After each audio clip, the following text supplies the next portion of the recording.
Welcome to LinuxSimply everyone. Today I'm going to show you how you can create a new user in Ubuntu and add it to the Sudo group. You can achieve this goal from both the command line interface and the graphical user interface. Without wasting any time, let's dive into the details of these approaches. Using command line interface for creating a new user and adding it to the Sudo group. At first, go to the Applications menu and open the terminal. Now create a new user using the adduser command. Here, type the password for your currently logged in root account. Set password for the new user. Type the password again. Now skip the additional steps by pressing enter multiple times.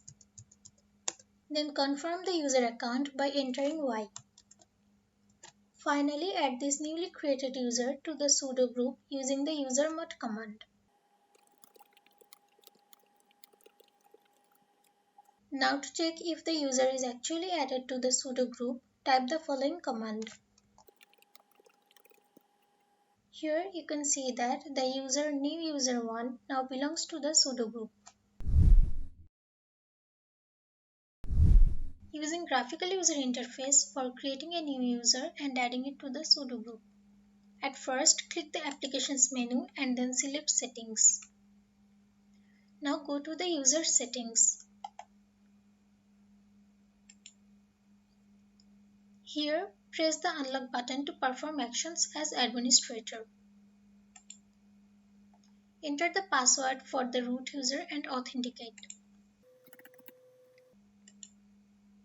Now click the Add User button at the top right corner. Select the account type administrator to add the new user to the Sudo group. Then set the username and password.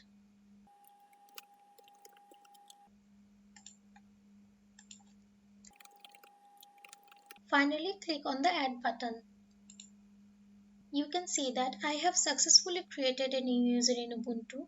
The user is automatically added to the Sudo group as I created the account type of administrator.